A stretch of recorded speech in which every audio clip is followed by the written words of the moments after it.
How's everybody today? Good.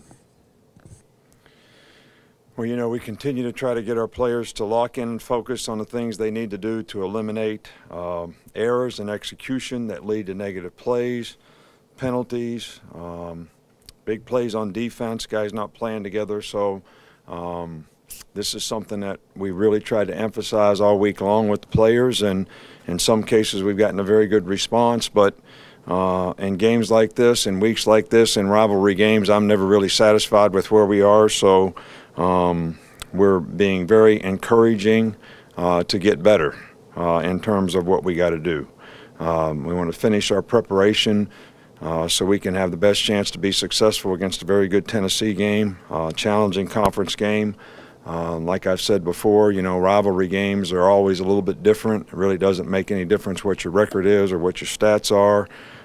It's how you play in that particular game, knowing the other team is always going to play probably their best against you. So, you know, we don't need to think about winning. We need to think about what we need to do to dominate the guy we got to play against for 60 minutes in the game, and that'll give us the best chance to win. So I'd just like to take a minute to express, you know, our deepest gratitude and sympathies for, you know, Alti Tenpenny and his family.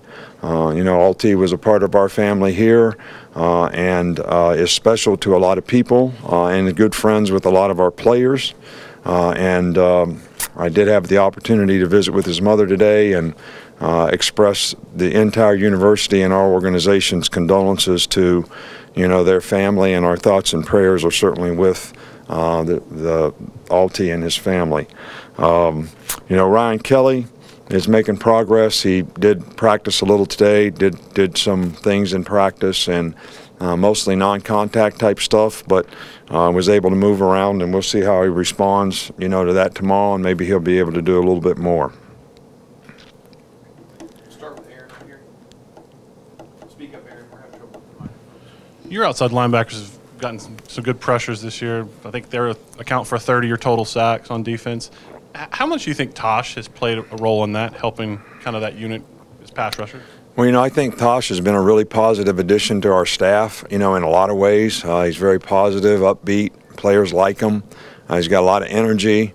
You know, he's been a defensive line coach, and one of the things that he's spent a lot of time on is, you know, pass rush and improving pass rush, and I think he and Bo work well together, and you know that's helped our edge rushers a little bit. It's also helped us have some new ideas about, you know, the way we go about playing third down and how we pressure people, which has been beneficial to us to this point. So, you know, he's made a very positive impact, you know, on all the players that we have that rush from the outside. Coach, how is Bo Scarborough coming along, and how much closer do you feel like he is to being able to play and be a factor for you guys on offense?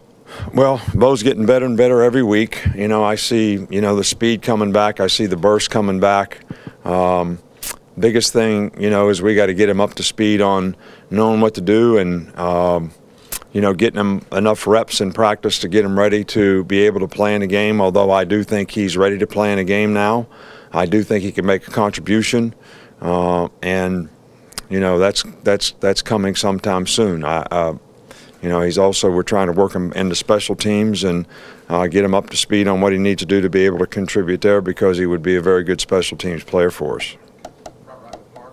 Now, what have you seen from Jalen Hurd, their running back, Tennessee's running back? Well, he's an outstanding player. He's a big, strong, physical guy. Runs with a lot of competitive character and toughness. He's hard to bring down. He breaks a lot of tackles. Really tenacious in the way that he carries the ball. And it's certainly going to be a challenge for our defense to tackle well in this game, especially the way he runs, the way Alvin runs, the way the quarterback runs. You know, all those guys, when you watch the film, there's a lot of people miss a lot of tackles, and they're creating that. So it's going to be a real challenge for us to tackle well in this game against some very good players. A couple more, Michael and Kurt. Just when you got to Alabama, when did you learn about this Tennessee rivalry, and what did it mean to you when you first got here?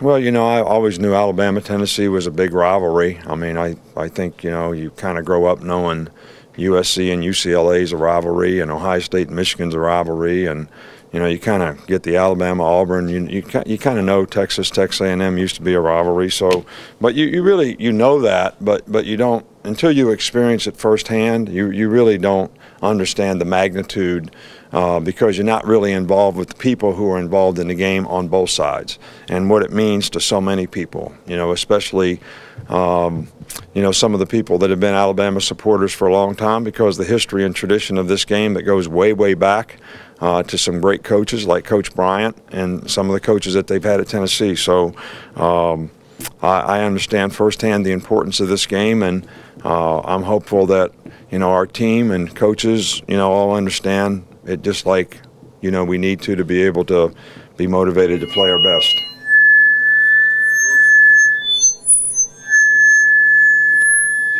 Turn it off. We'll finish. We've only got one more. We ready? Right here with Alex.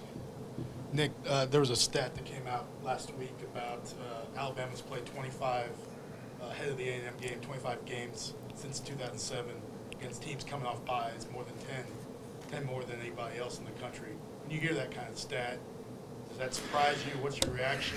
And you'll have 2 more coming up this season against teams coming off byes. You know, this is the first I heard of the stat. So if you want me to say how did I feel when I heard it, I'm telling you how I feel right now. All right, because I think things like that are really pretty meaningless. You know, first of all, you know, I think it's been very difficult for the conference with the addition of teams to, you know, get the schedule set up, you know, in the fairest way possible.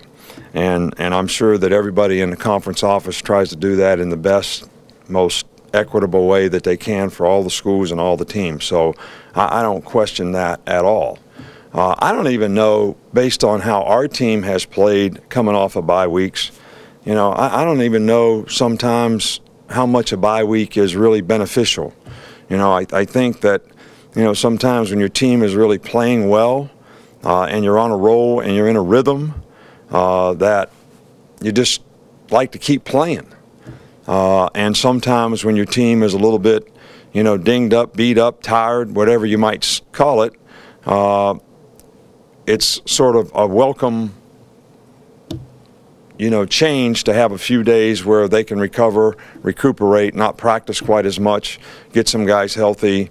So if you don't totally understand the circumstance that every one of these situations sort of bring, you can't really assume that it's an advantage or a disadvantage, you know, for a team to have a bye week. Now, I'm sure you got some other stat that would prove me wrong in saying that. I'm just going on how our team has responded, you know, when we have bye weeks. Thank you, Coach. All right, thank you.